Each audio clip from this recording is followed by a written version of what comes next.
academies and become professional air traffic controllers. So I want to let you know that, again, even where we're at today, you open it back up and you've created some longer term problems for me to make sure I deliver for what I've promised to all of you, which is more air traffic controllers. With that, we're happy to take any of the questions you may have for us. Yes. Secretary Duffy, is this, oh, did I turn it off? Sorry. No, it's on. Okay, it's on? Test. I can just ask the question. Yes.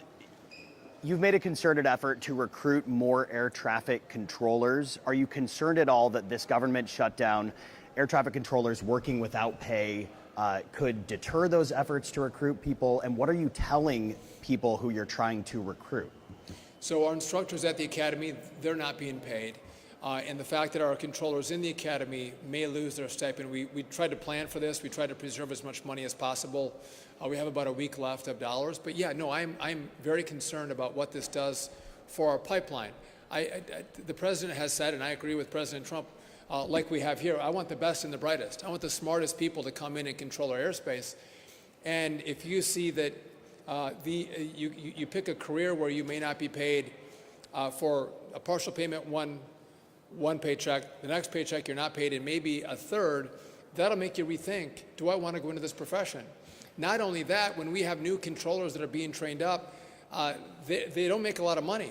It's a base pay that they get, and they're having a hard time making ends meet on the pay itself. You take that minimal pay away, and they throw their hands up. They don't know how they're going to navigate it. So this truly can drive people, and we've seen a few times that it has, it drives people out of a profession where we're trying to build more numbers as opposed to the shutdown taking numbers away from us.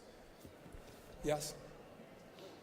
If you just want to yell it at me, I don't know. Quick question. Are you worried about the potential of a strike? And Nick, has your membership said they are interested in doing that based off of how long this drags on? Strike? Oh.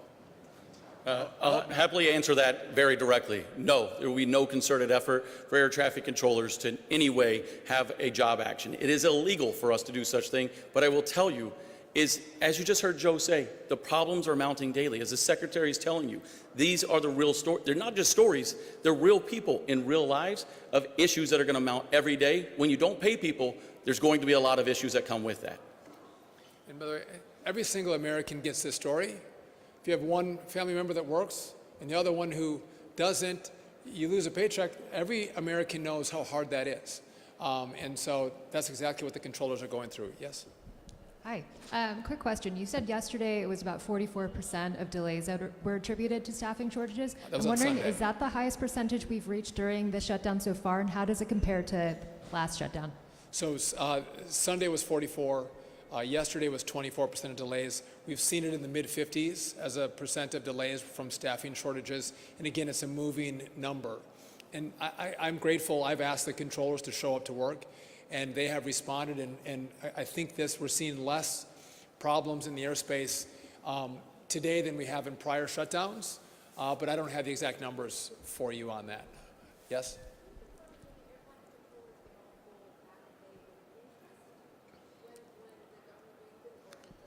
So this is a conversation that the Congress will have.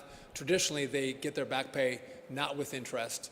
And there'll be probably a debate after the government opens, hopefully sooner rather than later.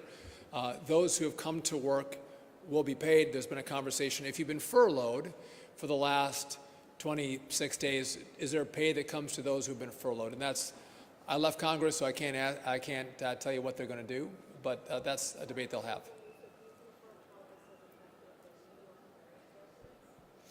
So again, the New York area airports, we have seen staffing shortages, probably more at N90 than in our towers. But yeah, no, we've seen staffing shortages for sure. It's resulted in delays. I wouldn't tell you significant. New York has not been like LA or Atlanta, where we've had more significant delays. Yes?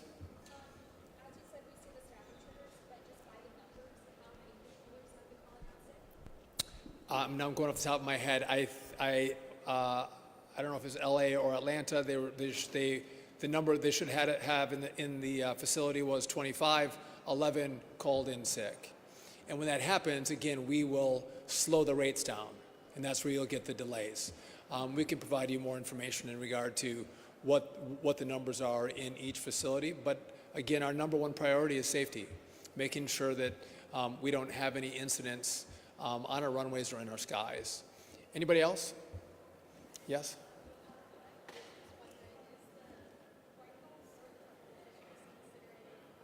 Dipping in funds to pay air traffic controllers depending on how long the shutdown goes on, or is there any sort of contingency plan? So the question is there contingency plans to pay air traffic controllers? So I've looked at the FAA budget to see if we could find resources to pay our controllers, and it becomes really challenging in a shutdown to make that happen. You saw a donor gave, $130 million to pay our military men and women.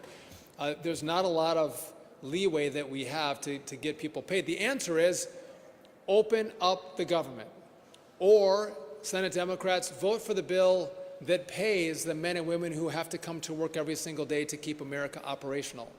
Really simple solutions. I get there's differences in priorities and policies, but negotiate that when the government is open. Don't hold America hostage. Don't hold our skies hostage.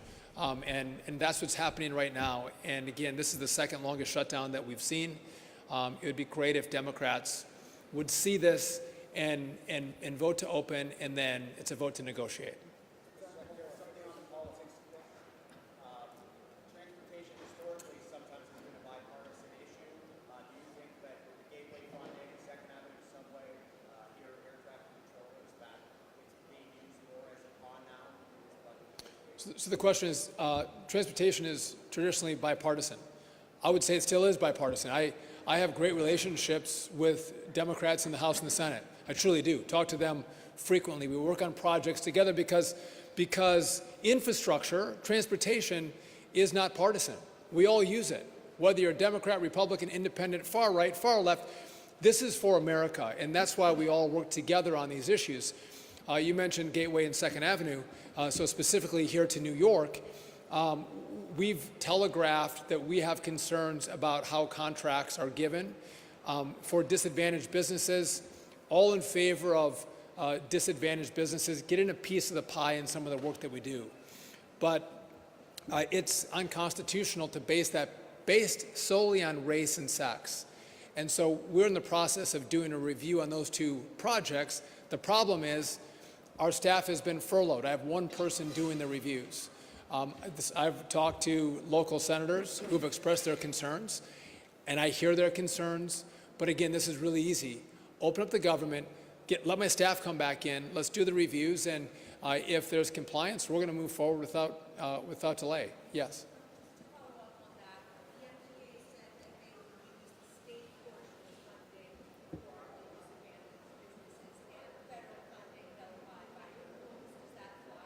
We'll see. I want to look at the proposals. I guess with MTA, I have a little, some other concerns. I do think if you're a Democrat, you're a liberal, you don't like cars, and you want people to ride public transportation, I think that's wonderful. Good for you. But if you want us all to ride public transportation, make it safe, make it clean, make it beautiful, and then you don't have to argue about your cars or your subways. Everyone wants to ride the subway because it's faster and it's safer, and kids can get on it, and families can ride without fear of life and limb and liberty. And I don't know why New York can't do that. It shouldn't be a big, I don't know why I have to convince the governor to actually get engaged and say we're going to make the subway safer and cleaner. I shouldn't have to. I think there should be an uprising in the city that you all want to ride your subways, you pay for it, and you should feel free from crime when you do it. And again, this shouldn't be complicated, but it seems like in the city, not by the people, but the leadership doesn't seem to get that. Yes. I have a question in regards to the Penn Station access project. The MTA is blaming Amtrak for ultimately delaying the project by 3 years. Are you considering any action to get that project back on track? Are we talking about the rebuild of Penn Station? Yes. I love that. We're moving at the speed of President Donald Trump, which is a remarkable speed. We can't go any faster. I think you would have seen another decade, 2 or 3, before MTA would be able to build the new Penn Station, and I think it would probably cost 10 times as much if you look at their track record. So we are going to build it fast, and we are going to build it on budget. And so again, I've looked at the past performance of MTA, and I don't have a lot of confidence in what they've done and how they operate. One more question, then we'll go.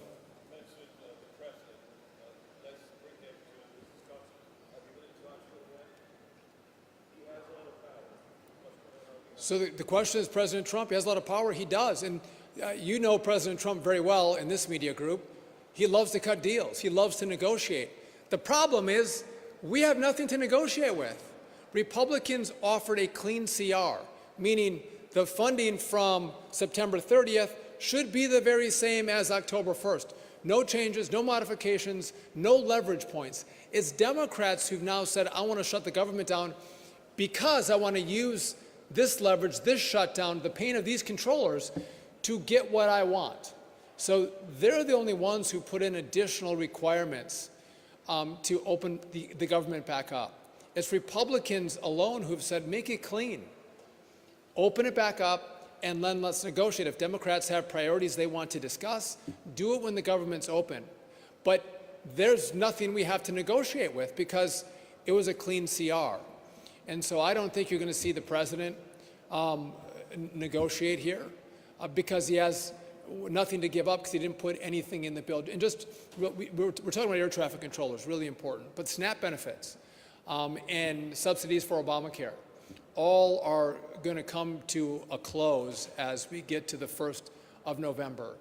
And real pain is going to be inflicted on the American people. And I think that's a decision that Democrats are going to have to grapple with. How much pain are they willing to inflict? Think back when Barack Obama had the shutdown. He wanted to make it as painful as possible. So think back to D.C. Many of you covered this story. We had open-air monuments and memorials. He put gates around the open-air monuments and memorials to make it more painful on a World War II vet or a Vietnam vet that came to see their memorials. He wanted it to be painful. President Trump has done all he can to alleviate the pain on the American people. And I thank him for that, and it shows that he cares about the American people. He doesn't want to see them go through pain of a shutdown. But the reality is there's not much we can do when Democrats want to put the interests of illegal immigrants and their health care over the American people. There's not a lot of room to negotiate. And by the way, I think if you pulled this, Americans would say, put Americans first. Put us first. Put our air travel first. Put our great military first. And if you want to negotiate on health care, have that conversation when the government is open. I want to thank you all for coming out. I do again want to thank our great air traffic controllers. They don't probably have them on, but I know they wear American lapel pins on their chest. They're patriots. I'm grateful for their service. And again, I would urge the Democrats to open the government back up, stop holding us hostage, and pay these great men and women. Thank you.